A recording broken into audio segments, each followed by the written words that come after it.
Assalamualaikum warahmatullahi wabarakatuh. Alhamdulillahi rabbil alamin, wassalatu wassalamu ala asyrafil anbiya'i wal mursalin wa ala alihi wa sahbihi rasulillahi ajma'in. Puja dan puji syukur atas kehadirat Allah Subhanahu wa Ta'ala yang telah melimpahkan rahmat dan karunia-Nya kepada kita semua, sehingga pada kesempatan kali ini saya dapat melakukan presentasi mata kuliah pendidikan kewarganegaraan, di mana presentasi ini bertujuan untuk memenuhi ujian akhir semester. Salawat berangkaikan salam, tak bosan dan tak jemunya kita hadiahkan kepada Nabi besar Muhammad SAW dengan mengucapkan Allahumma sholli ala Sayyidina Muhammad wa ala ali Sayyidina Muhammad. Selanjutnya, yang saya hormati Bapak Muhammad Prima Ersya, SH.MH, selaku dosen pengampu mata kuliah pendidikan kewarganegaraan. Baiklah, sebelumnya perkenalkan, nama saya Elva Sri Surya Ulfa dengan NIM 2112935 dari Departemen Pendidikan Guru Sekolah Dasar. Baiklah, pada kesempatan kali ini saya akan mempresentasikan materi pendidikan kewarganegaraan dari materi pertama hingga materi akhir.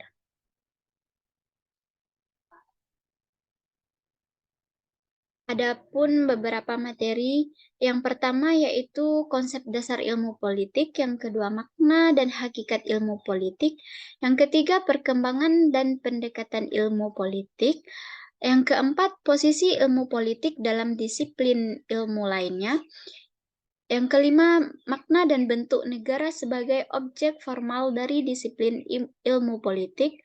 Untuk materi 6-8 yaitu bentuk, sumber, dan penggunaan dari kekuasaan, kewenangan, dan legitimasi yang akan menjadi instrumen bagi kelompok-kelompok dalam politik atau negara. Nah, yang pertama kita akan membahas mengenai konsep dasar ilmu politik. Politik berasal dari kata polis yang berarti negara. Kota yang bersifat totalitas, yaitu kesatuan antara negara atau kota dengan masyarakat. Sejak zaman Yunani kuno, kata politik telah dikenal dengan nama politike tekni atau kemahiran politik, dan politike epistem atau ilmu politik, dan politikos atau kewarganegaraan ataupun civic.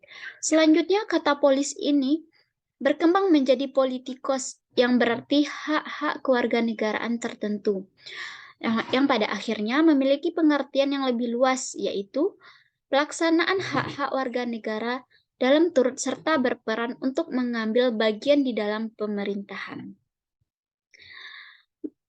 Miriam Budiarjo dalam bukunya Dasar-Dasar Ilmu Politik menyatakan bahwa yang dimaksud ilmu politik ini adalah ilmu yang mempelajari politik, yaitu usaha menggapai kehidupan yang baik. Nah, dari pengertian di atas dapat disimpulkan bahwa terdapat beberapa konsep dari ilmu politik. Nah, mari kita bahas. Yang pertama yaitu negara. Nah, sebagian ahli seperti Roger Soltau dan Barents berpendapat bahwa inti dari ilmu politik adalah negara dengan pusat kajian pada lembaga-lembaga kenegaraan dan bentuk formalnya. Yang kedua yaitu kekuasaan.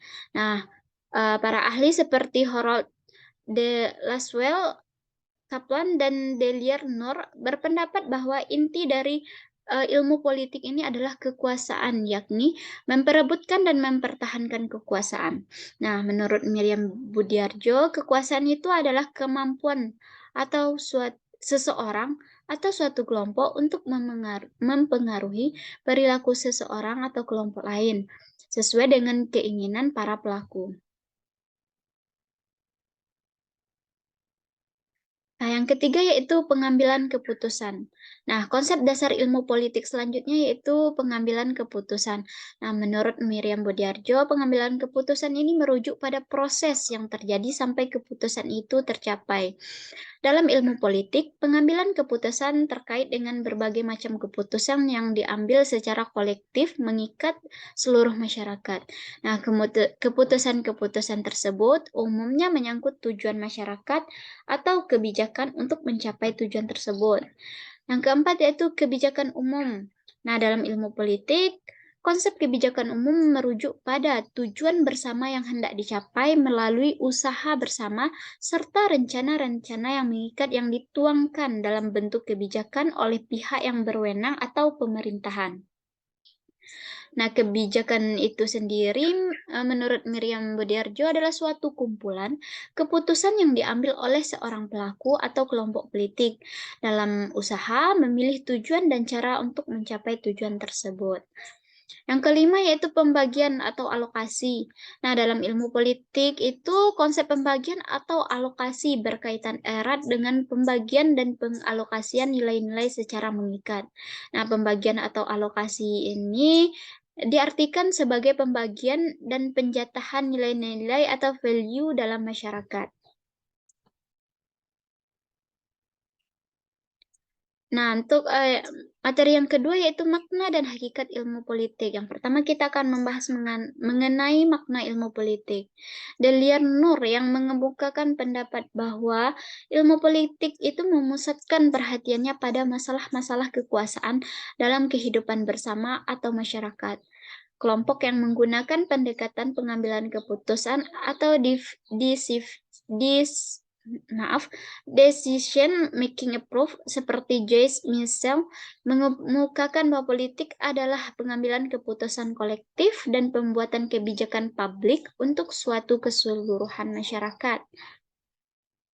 Adapun ruang lingkup dari disiplin ilmu politik kontemporer yaitu sangat luas yang menurut O'Leary subbidang utama dari penyelidikan ilmu politik itu meliputi pemikiran politik, teori politik, lembaga-lembaga politik, sejarah politik, politik perbandingan, ekonomi politik, administrasi publik dan kebijakan umum, serta teori kenegaraan dan hubungan internasional.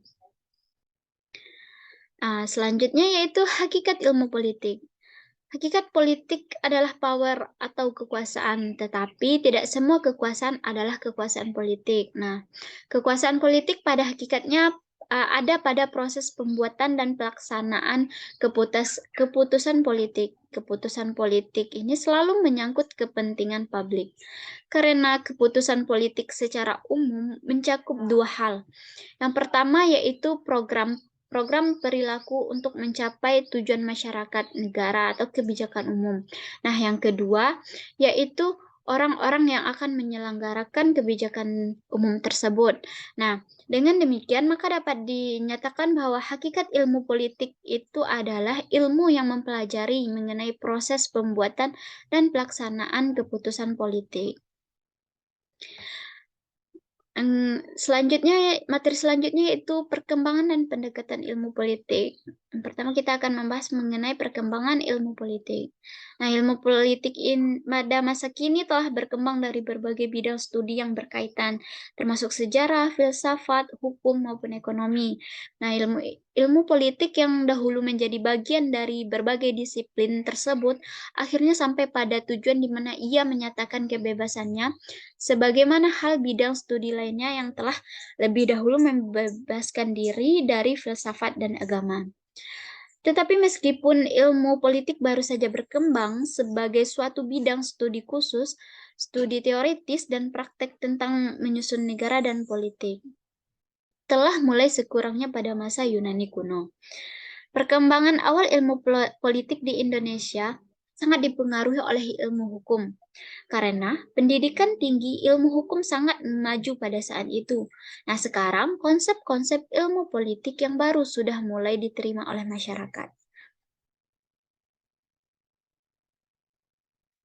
Nah, pada masa berikutnya, ilmu sosial banyak memanfaatkan penemuan-penemuan dari antropologi, sosial, psikologi, dan ekonomi Dengan demikian, ilmu politik dapat meningkatkan mutunya dengan banyak mengambil model dari cabang ilmu sosial lainnya.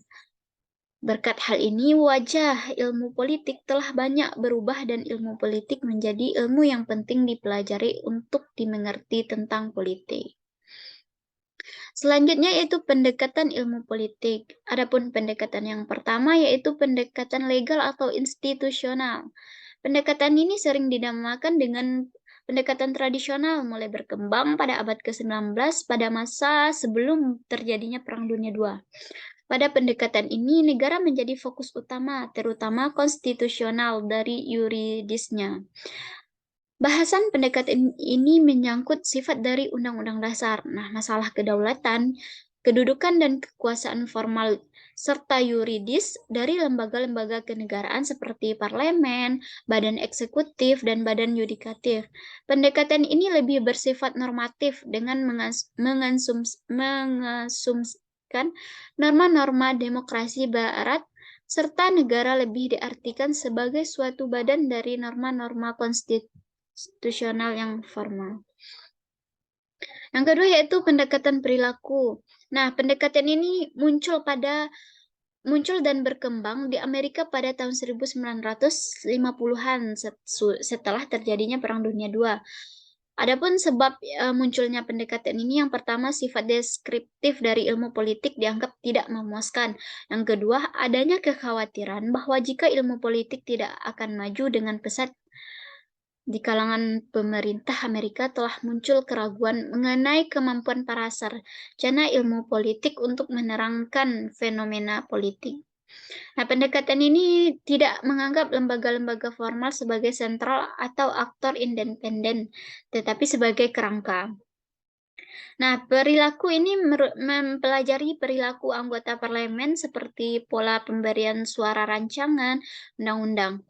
Beberapa konsep pokok pendekatan perilaku menurut David Easton dan Albert Summit. Yang pertama yaitu perilaku politik menampilkan keteraturan yang dirumuskan sebagai generalisasi yang kemudian dibuktikan atau diverifikasikan kebenarannya.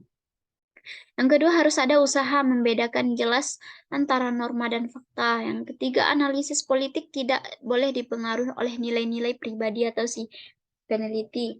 Selanjutnya, penelitian harus sistematis dan menuju pembentukan teori baru. Selanjutnya, ilmu politik harus bersifat murni. Nah, adapun pendekatan yang ketiga yaitu pendekatan neomarsik. Kalangan neomarsik berasal dari kalangan cendekiawan yang berasal dari kalangan borjuis seperti cendekiawan lainnya, partai politik atau organisasi. Nah, para neomarsik ini di satu sisi menolak komunisme dari Uni Soviet, di pihak lain tidak setuju dengan kapitalisme.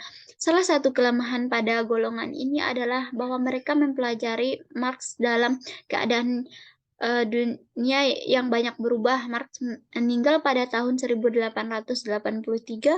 Pemikirannya lah yang ditafsirkan menjadi Marxisme. Mereka berpendapat bahwa keseluruhan gejala sosial merupakan gejala kesatuan yang tidak boleh dibagi-bagi menjadi bagian tersendiri karena enggan bergabung dengan yang lain. Yang keempat, pendekatan ketergantungan bertolak belakang dengan konsep Lenin mengenai imperialisme.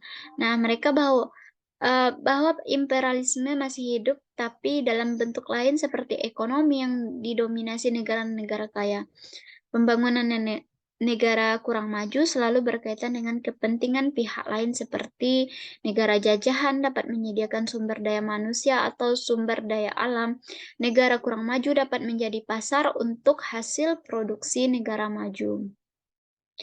Alexander Frank berpendapat bahwa penyelesaian masalah hanyalah melalui revolusi sosial secara global.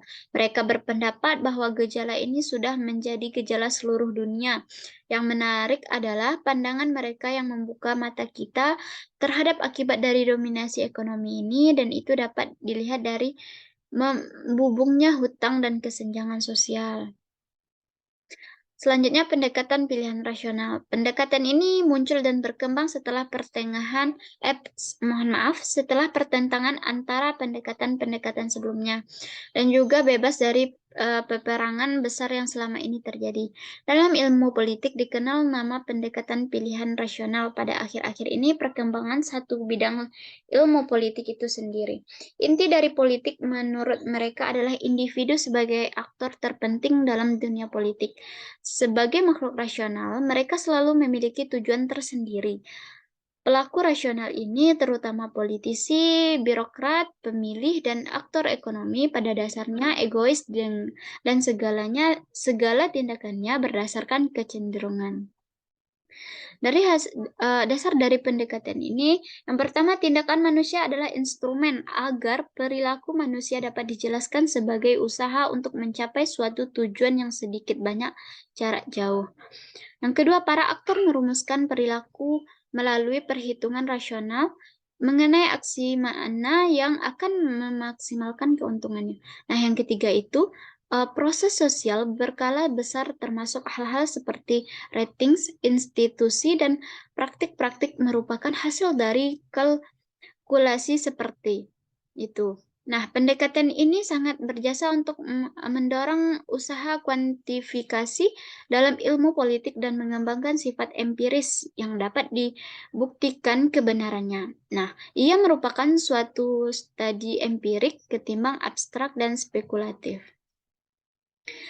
Selanjutnya itu pendekatan institusional.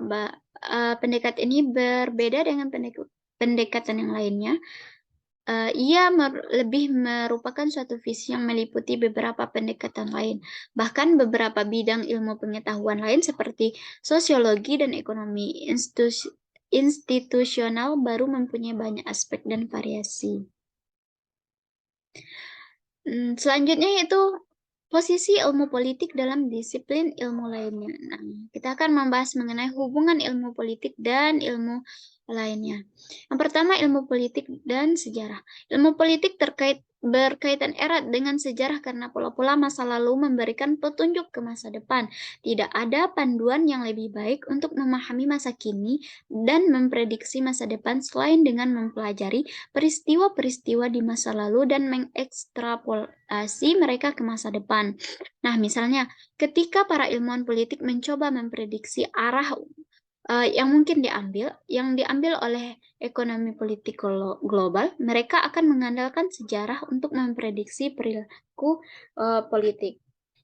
Yang kedua, ilmu politik dan sosiologi. Ilmu politik berkaitan erat dengan sosiologi karena dua cabang berusaha mempelajari perilaku manusia dalam kelompok, sedangkan sosiologi mempelajari seluruh masyarakat. Ilmu politik berkaitan dengan sistem politik yang merupakan bagian dari masyarakat yang lebih besar. Nah, studi tentang interaksi antara rakyat dan negara merupakan sesuatu yang bertujuan untuk dilakukan oleh sosiologi dan ilmu politik, dan karenanya ada hubungan simbiosis antara sosiologi dan ilmu politik tersebut.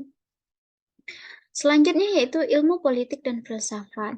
Nah, ilmu politik berkaitan erat dengan filsafat karena berperilaku politik dan pemerintahan dipelajari dalam kerangka filsafat politik yang berkaitan dengan gagasan abstrak tentang peran negara dan hubungan rakyat dengan negara, serta penekanan pada pemahaman konsep-konsep kesejahteraan publik dan kebaikan sosial yang lebih besar. Baik ilmu politik maupun filsafat memiliki landasan bersama dalam aspek-aspek ini. Selanjutnya itu hubungan ilmu politik dan psikologi. Ilmu politik berkaitan erat dengan psikologi karena mempelajari perilaku manusia dalam masyarakat. Ada titik temu antara ilmu politik dan fisiologi karena mereka berdua peduli dengan pemeriksaan mengapa orang-orang dalam ekonomi politik yang lebih besar berperilaku seperti yang mereka lakukan. Nah, selanjutnya yaitu makna dan bentuk negara sebagai objek formal dari disiplin ilmu politik. Negara merupakan salah satu bentuk organisasi yang ada dalam kehidupan masyarakat. Pada prinsipnya, setiap warga masyarakat menjadi anggota dari suatu negara dan harus tunduk pada kekuasaan negara. Melalui kehidupan bernegara dengan pemerintahan yang ada di dalamnya, masyarakat ingin mewujudkan tujuan tertentu seperti terwujudnya ketentraman, ketertiban, serta kesejahteraan masyarakat. Nah, adapun pendapat para ahli tentang negara. Yang pertama pendapat Aristoteles. Pada tahun 2002, negara adalah komunitas keluarga dan kumpulan keluarga yang sejahtera demi kehidupan yang sempurna dan berkecukupan. Yang kedua, menurut Jean Bodit, negara sebagai pemerintahan yang tertata dengan baik dan dari berbagai keluarga serta kepentingan bersama mereka oleh kekuasaan yang berdaulat. Selanjutnya, menurut Roger Soltau, negara itu adalah alat atau wewenang yang mengatur atau mengendalikan persoalan bersama atas nama masyarakat. Menurut Robert M. McIver, negara itu adalah asosiasi yang menyelenggarakan penertiban dalam suatu wilayah berdasarkan sistem hukum diselenggarakan oleh pemerintah diberi kekuasaan memaksa. Selanjutnya, Miriam Budiarjo pada tahun 2007 bahwa negara adalah suatu daerah teritorial yang rakyatnya diperintah oleh sejumlah pejabat dan berhasil menuntut dari warganya untuk ketaatan melalui kekuasaan yang sah. Menurut Plato bahwa negara organik bukanlah negara semata yang menjadi badan politik dan juga bukan orangnya.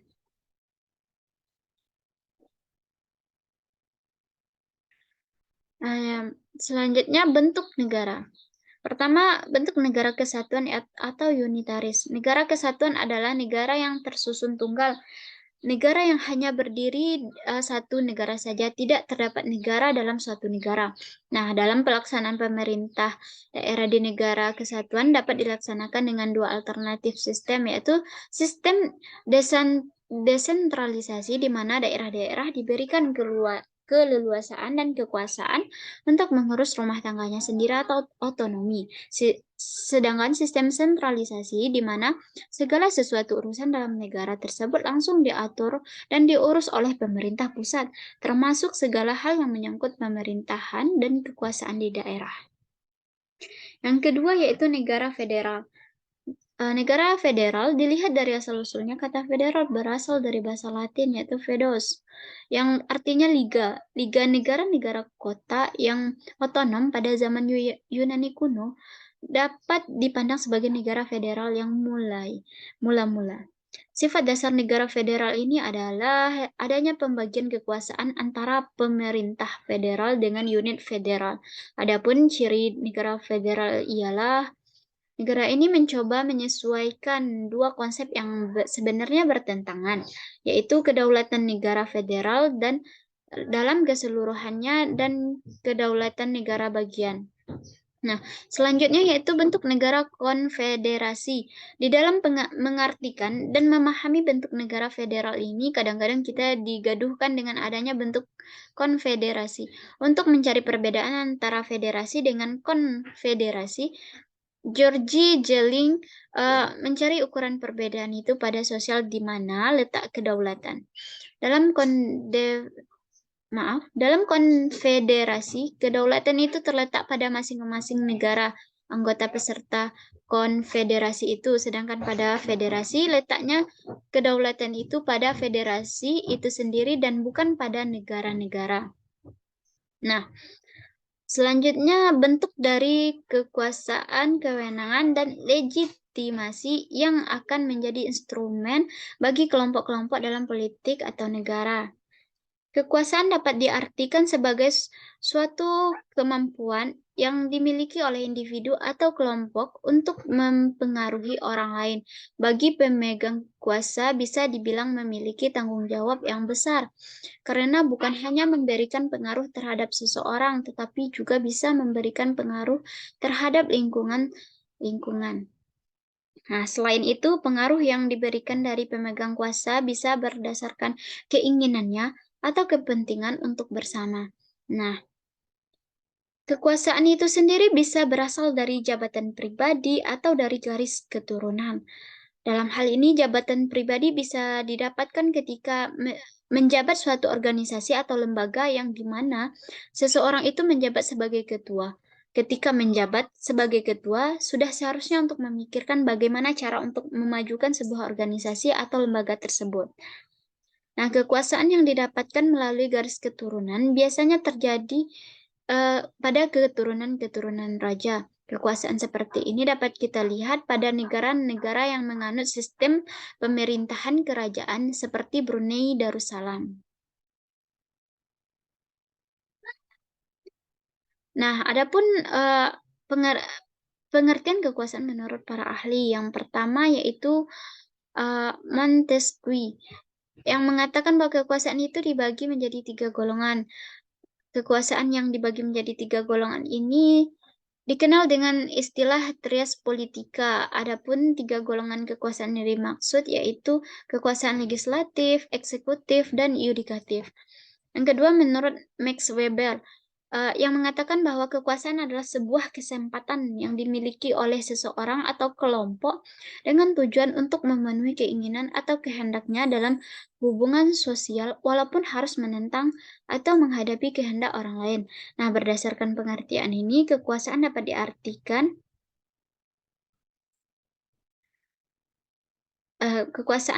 diartikan sebagai sesuatu yang menyeramkan karena harus memaksa orang lain untuk mewujudkan keinginannya. Yang ketiga yaitu Ramlan Surbakti yang menyatakan bahwa kekuasaan adalah sebuah kemampuan atau kekuatan yang dimiliki oleh seseorang atau kelompok yang digunakan untuk mempengaruhi orang lain melalui cara berpikir dan berperilaku yang sesuai dengan apa yang dikehendaki oleh pemegang kekuasaan. Selanjutnya, menurut Walter Knott, yang mengungkapkan bahwa kekuasaan adalah kemampuan yang digunakan untuk mewujudkan tujuan-tujuan tertentu dan berbeda dari tujuan-tujuan lainnya. Adapun sumber-sumber dari kekuasaan yang pertama, sarana paksa fisik seperti senjata, teknologi, dan lainnya. Yang kedua, kekayaan seperti uang, tanah, bangker, penguasa, dan lainnya. Yang ketiga, normatif seperti pemimpin agama, kepala suku, atau pemerintahan yang diakui. Yang keempat, popularitas pribadi seperti bintang film, pemain sepak bola, dan lain sebagainya. Yang kelima, jabatan keahlian seperti pengetahuan, teknologi, keterampilan. Yang keenam, massa yang terorganisir seperti organisasi buruh, petani, guru, dan lain sebagainya. Dan yang ketujuh, informasi seperti pers yang punya kemampuan membentuk opini publik. Nah, selanjutnya sumber dari kekuasaan, kewenangan, dan legitimasi. Kewenangan memiliki kaitan yang erat dengan kekuasaan. Kewenangan merupakan kekuasaan yang memiliki keabsahan atau legitimate power, sedangkan kekuasaan tidak selalu memiliki keabsahan. Kewenangan bersifat dinamis, oleh karena itu kewenangan dapat berubah-ubah sesuai dari sudut pandang pengakuan masyarakat. Adapun suatu kekuasaan yang memiliki kewenangan yang sah di mata hukum, namun tidak absah menurut sudut pandang rakyatnya. Contohnya pada kepemimpinan Presiden B.J. Habibie secara konstitusi, hal itu benar dan sah, namun secara pengakuan atau keabsahan masyarakat tidak mengakuinya sebab masih dianggap produk dari Orde Baru. Nah, dilihat dari hal tersebut, jelas sekali bahwa hubungan antara kewenangan dan pengakuan sangatlah erat, sebab kewenangan tanpa disertai dengan keabsahan atau pengakuan sama halnya dengan bohong, begitupun sebaliknya. Adapun tipe-tipe dari kewenangan, yang pertama kewenangan prosedural, yaitu berdasarkan dari peraturan perundang-undangan. Nah, yang kedua kewenangan substansial, yaitu berasal dari tradisi, kekuatan sakral, kualitas pribadi, dan instrumental. Selanjutnya yaitu 3 sumber kewenangan pemerintah. Yang pertama atribusi. Sumber kewenangan pemerintah yang pertama adalah atribusi. Adapun atribusi itu adalah pemberian kewenangan kepada badan atau pejabat pemerintahan oleh Undang-Undang Dasar Negara Republik Indonesia tahun 1945 atau undang-undang. Nah, yang kedua delegasi. Delegasi adalah pelimpahan kewenangan dari badan atau pejabat pemerintahan yang lebih tinggi kepada badan atau pejabat pemerintahan yang lebih rendah dengan tanggung jawab dan tanggung gugat beralih sepenuhnya kepada penerima delegasi. Yang ketiga yaitu mandat. Mandat merupakan pelimpahan kewenangan dari badan atau pejabat pemerintahan yang lebih tinggi kepada badan dan atau pejabat pemerintahan yang lebih rendah dengan tanggung jawab dan tanggung gugat tetap berada pada pemberi mandat. Nah, berdasarkan definisi di atas, pelimpahan kewenangan melalui mandat dari pejabat yang lebih tinggi kepada pejabat yang lebih rendah artinya harus ada dasar berupa penugasan dari atasannya, misalnya untuk melakukan tugas rutin. Yang kedelapan yaitu penggunaan dari kekuasaan, kewenangan dan legitimasi. Yang pertama, legitimasi merupakan penerimaan dan pengakuan masyarakat terhadap hak moral pemimpin untuk memerintah, membuat, dan melaksanakan keputusan politik. Nah, legitimasi dapat menciptakan kestabilan politik dan perubahan sosial.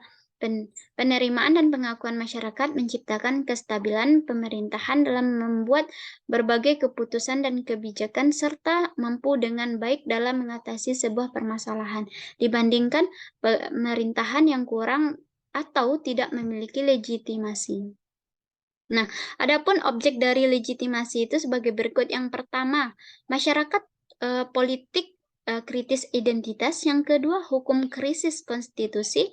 Adapun yang ketiga, lembaga politik krisis kelembagaan. Adapun yang keempat, pemimpin politik krisis kepemimpinan. Dan yang kelima, kebijakan krisis kebijakan. Nah, sumber legitimasi.